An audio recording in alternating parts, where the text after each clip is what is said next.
Assalamualaikum warahmatullahi wabarakatuh. Perkenalkan, nama saya Matikil Fareji dengan nomor NIM 240-244-1004 yang akan melaksanakan prosedur bagaimana cara kita menggunakan alat-alat measuring atau alat-alat ukur. Di sini saya ada 3 alat ukur. Yang pertama ada vernier caliper atau yang sering disebutnya sigmat ataupun jangka sorong. Lalu ada thickness gauge atau orang-orang sering bilang vernier caliper, filler gauge. Lalu ada juga di sini micrometer dengan ketelitian 0,01. Baik, untuk prosedur penggunaan alat-alat tentunya kita harus melihat terlebih dahulu, pertama di jangka sorong, apakah ada yang hilang, apakah semuanya lengkap. Nah, pada kasus tersebut ini ada bagian hilang, yaitu bagian pengunci pada jangka sorong. Yang kedua, lihat apakah rahang untuk mengukur bagian dalam, rahang untuk mengukur diameter luar ataupun luar, dan ada torak ataupun batang pengukur. Di sini lengkap ya teman-teman, dan kita harus melihat apakah garis nolnya itu sudah ataupun sejajar di sini dengan skala yang di bawah. Oke, mungkin ini ada catatan tidak ada penguncinya. Yang kedua adalah filler gauge. Teman-teman bisa lihat filler gauge di sini tuh kurang dibilang kurang diperhatikan. Nah, hal ini karena setiap pemakaian itu tidak pernah dibersihkan, akibatnya terjadinya kontaminan atau kontaminasi yang berupa karat. Lanjut, untuk mikrometer di sini ukurannya adalah 50-75 mm. Hal yang paling harus kita lakukan adalah mengkalibrasi mikrometer ini. Caranya adalah ambil batang pengukurnya, yaitu batang kalibrasinya kita sesuaikan. Nah, apabila sudah dekat seperti ini ya, seginilah jaraknya. Kalau teman-teman bisa rubah ya, dan tadinya memutar dari timbalnya ini, teman-teman putar dari ratchetnya.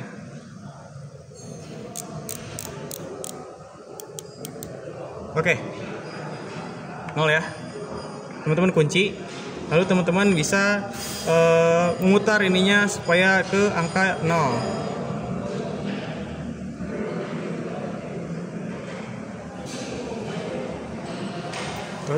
Too much.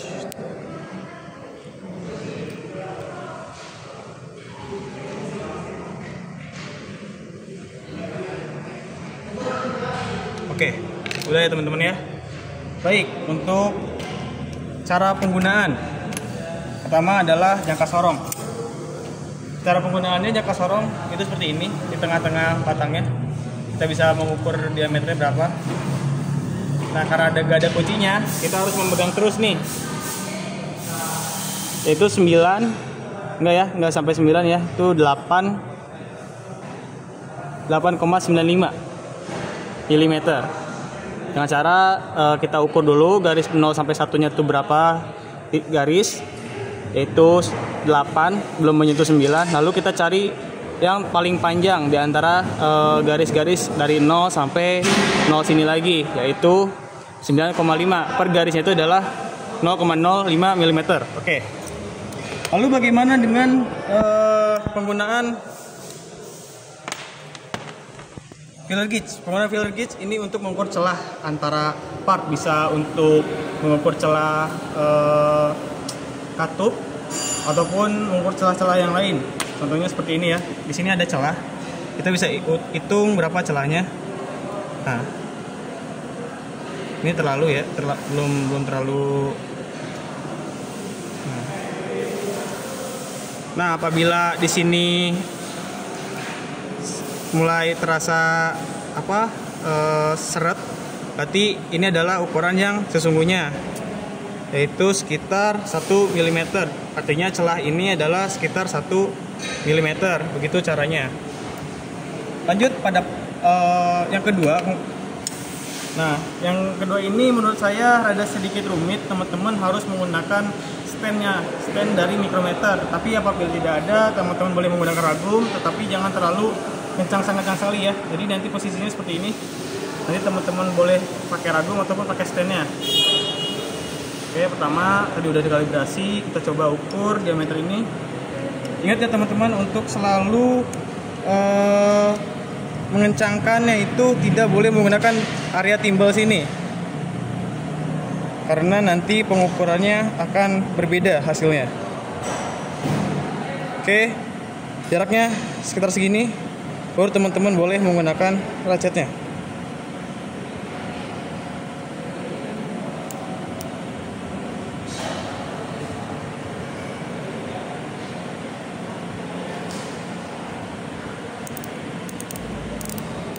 Lalu teman-teman kunci. Nah, idealnya seperti ini. Cara bacanya adalah ini skala utama, ini skala nonius. Kita baca skala utamanya terlebih dahulu. Skala utamanya ada 65 di sini. 65 strip 1, 2, 3 dan menyentuh 4, berarti 69. Lalu untuk skala noniusnya adalah 12. Berarti bisa disimpulkan 69,12 mm. Lalu bagaimana apabila garis yang di bawahnya itu menyentuh?